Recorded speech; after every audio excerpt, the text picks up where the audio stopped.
Bonjour et bienvenue dans Space. Le directeur général de l'Agence spatiale européenne dit vouloir construire une base permanente sur la Lune.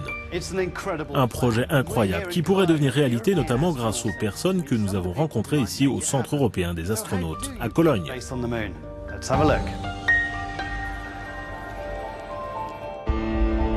Soviétiques, Américains, Chinois, Européens, tous ont visé l'objectif Lune.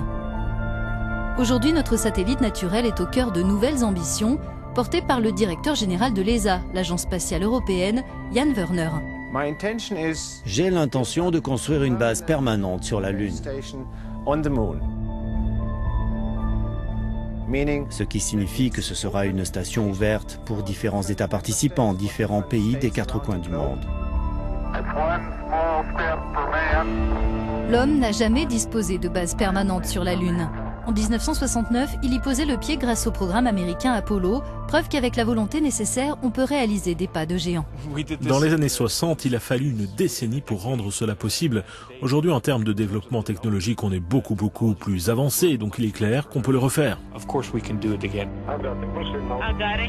L'idée, c'est que cette base lunaire de dimension mondiale vienne à terme remplacer la Station spatiale internationale.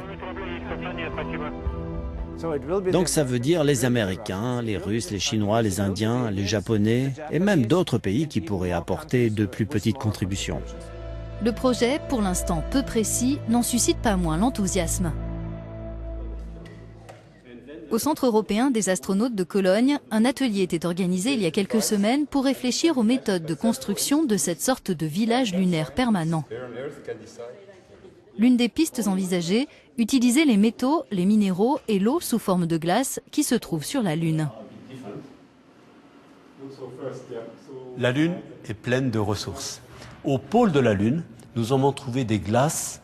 Nous avons aussi trouvé des endroits qui sont presque toujours au soleil.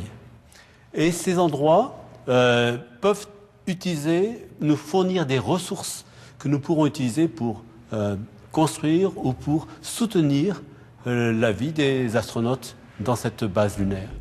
Mais la principale menace qui pèse sur toute base lunaire, c'est son exposition au rayonnement solaire et cosmique, aux micrométéorites et à des températures extrêmes.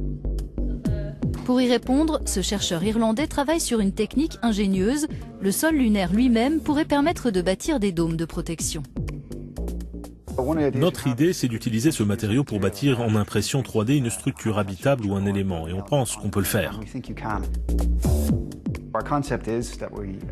Un rover se poserait sur la surface de la Lune, libérerait un dôme gonflable, un peu comme un ballon, et ensuite les rovers commenceraient à construire un deuxième dôme de protection tout autour du premier où s'installeraient les astronautes.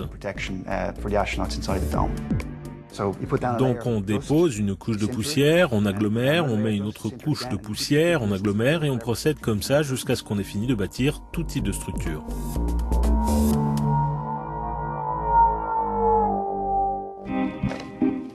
Évidemment, c'est difficile d'aller sur la Lune pour tester de nouvelles idées.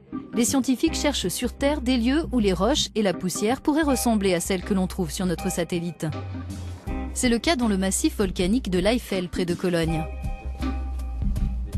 Ici, nous avons un équipage et des instruments avec lesquels nous voulons mesurer la composition des roches. Et nous voulons valider que ces instruments fonctionnent en utilisant des roches qui sont très proches des roches lunaires ou martiennes, des roches volcaniques. Expérience du jour, cet étudiant fait comme s'il se trouvait sur la Lune. Ses collègues le guident à distance.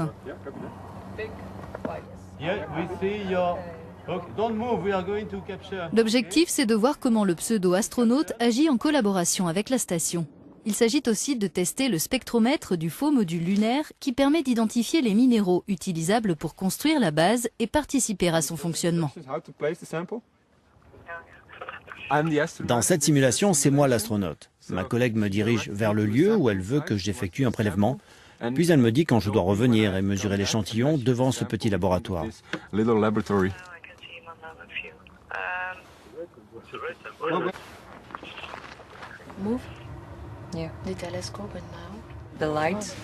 Les conditions de luminosité sont très bonnes actuellement. On n'a pas besoin de recourir à des méthodes alternatives. Donc c'était très facile d'avoir un bon signal. Vous êtes contente? Oui, je suis très contente. Retournons sur la Lune, cette fois dans l'idée d'y rester. La volonté du directeur général de l'ESA de construire un village lunaire est mobilisatrice, même s'il faudra peut-être attendre 20 ans pour que les technologies nécessaires soient fin prêtes. C'est de nouveau un immense cycle de développement technologique qui doit démarrer. Cela va de la conception des fusées qui vont nous placer en orbite, nous transférer jusqu'à la Lune et nous y poser, jusqu'aux bases lunaires dans lesquelles nous vivrons. C'est vraiment tout ce programme technologique qu'il faut que nous développions.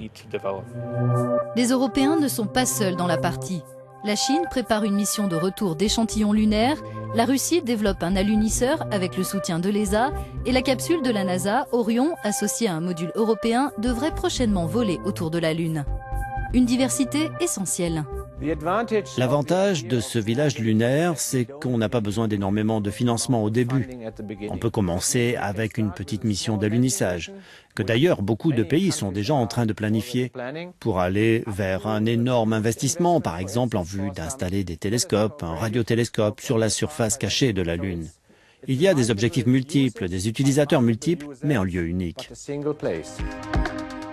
La petite sœur de la Terre réserve bien des défis à l'humanité, elle qui veut en faire un lieu d'expérimentation pour des missions habitées lointaines. De la Lune à Mars, le lancement de la première partie de la mission ExoMars est prévu le mois prochain. Elle vise à évaluer la présence de méthane sur la planète rouge. L'une des scientifiques en charge du projet nous explique pourquoi dans Destination Mars.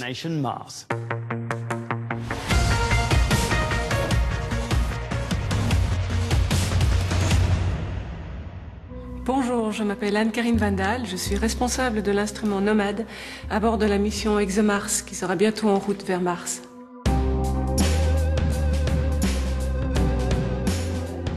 Il y a à l'intérieur de cette boîte 3 spectromètres en fait, qui vont analyser la composition de l'atmosphère de Mars et notamment le méthane.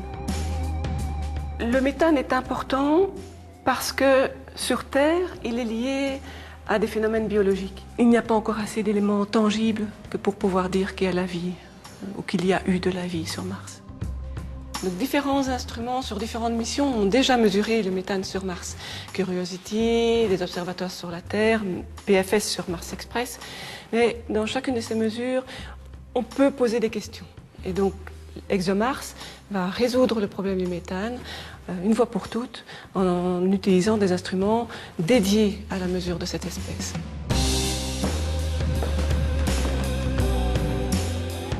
Donc le stress est évidemment en train de monter dans l'équipe. Il faut imaginer que ça fait plusieurs années que toute cette équipe internationale travaille à cet instrument. On attend ces données, on attend que notre instrument soit en orbite autour de Mars. Donc pour nous, effectivement, le stress dans les mois qui viennent va être intense.